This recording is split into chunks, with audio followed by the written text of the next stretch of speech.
For a century, engineers and visionaries have sketched a simple, intoxicating idea: a cable stretching from Earth to geostationary orbit, a mechanical elevator rising smoothly through the sky, no rockets, no explosive launches, just a graceful ascent that would make access to space routine and cheap. It becomes the modern Eden: colonization made practical, industry moved off-planet, and the dream of a multi-world civilization within reach. As nations sign treaties and corporations promise utopia, the world falls in love with the notion of climbing a ladder to the stars. The first technical miracle is materials science. Scientists finally manufacture macroscopic cables of ultra-high tensile strength, carbon nanotube webs and graphene weaves capable of withstanding the brutal tensile forces between Earth and geostationary orbit. The fiber is stronger than steel by orders of magnitude and almost impossibly light. Investors pour billions into the prototype, but the new material carries whispers of danger, brittle failure modes nobody has seen at this scale, and supply chain mysteries from remote labs where the threads are spun in secrecy. Building a space elevator requires two anchors: a ground terminal near the equator and a counterweight far beyond geostationary orbit. The ground site becomes a national spectacle, a gilded tower and launch terminal where elevator climbers will begin their slow ascent. The counterweight, a captured asteroid or purpose-built mass, is tugged into place with meticulous choreography. As the first tether is deployed from orbit, millions watch the cable unfurl like a silver ribbon. For a moment, humanity holds its breath. The ladder is almost complete. Then a subtle wobble appears in telemetry, the first hint that balancing worlds is harder than engineering equations. No structure of this scale remains a purely technical feat. Nations jostle for control of the anchor, maritime rights flare into diplomatic crises, and a cartel of private firms forms an uneasy alliance to run the elevator. Lawmakers try to draft new space territory statutes. Activists demand equitable access. Hidden agendas surface. Who will control the flow of goods and people to orbit? A clandestine faction pressures for military access to the tether, seeing the elevator as the ultimate force multiplier. A diplomatic summit collapses when a delegate accuses another of weaponizing elevator tech. Trust frays as fast as the fiber is wound. The maiden climb is a global event. The elevator's first payload is both symbolic and practical: a habitat module, scientific labs, and a small crew of engineers and artists meant to live in microgravity. Cameras stream minute by minute as the climber ascends, solar panels unfurling, and the blue Earth shrinking below. The climb is serene, almost spiritual, until micrometeorite impacts pepper the tether, and unexpected thermal expansion causes localized heating and contraction. A maintenance robot deploys mid-cable to stitch microscopic damage tension spikes, literally and metaphorically, but the climber reaches geostationary safely. Humanity cheers. Yet backstage, engineers discover hairline faults in the weave that were never predicted.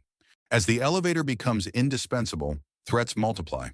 One night, a deliberate cut is attempted at the tether's lower third. The mechanism fails, but the attempt reveals a new truth.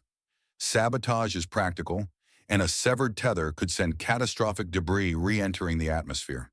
Security protocols ratchet up and a shadow war begins. Private security firms, intelligence agencies, and mercenary groups swarm to protect or exploit the latter. Rumors surface that a rogue state hired saboteurs to damage the system and force renegotiation of satellite control. Paranoia replaces wonder. Every maintenance team is vetted, and every supply manifest is scrutinized for hidden intent. The elevator reorders the global economy. Launch costs plummet, making bulk space manufacture feasible. Orbital solar farms, raw material refineries on near-Earth asteroids, and space-based habitats flourish. But the economic windfall is uneven. Wealth concentrates around port cities and corporate shareholders. Nations without equatorial access lobby for compensation. Labor conflicts erupt as elevator operators unionize, demanding better conditions for draws and climbs that now carry human passengers regularly. The ethical debate intensifies. Who benefits from heaven's ladder, and who pays the hidden costs of a new vertical economy? The tether reshapes Earth's atmosphere in unexpected ways. The flow of material to orbit alters orbital debris patterns. Electromagnetic interference from climber power systems affects regional weather monitoring, and light pollution from night operations changes migratory bird behavior. Worse, the counterweights micro-trajectory adjustments induce subtle tidal perturbations. Environmentalists raise alarms that humanity has traded one planetary crisis for another. Colonization may have a moral ledger of its own. The debate grows heated. Is the space elevator an act of stewardship or another step in reckless exploitation? The social consequences deepen. Space becomes accessible not just to scientists and elites, but to corporations, tourists, and even criminals. Calls for regulation collide with cries for innovation. A grassroots movement demands that a portion of every ascent be reserved for underdeveloped nations, a right to the sky. Simultaneously, a clandestine consortium uses elevator climbs to smuggle rare elements and ban tech to Lagrange stations beyond immediate oversight. The latter that promised liberation begins to mirror Earth's inequalities tenfold, forcing humanity to confront whether technical progress guarantees social progress. In the end, the space elevator becomes a mirror of human choices. It opens a practical path to colonization, asteroid mining, and orbital industry.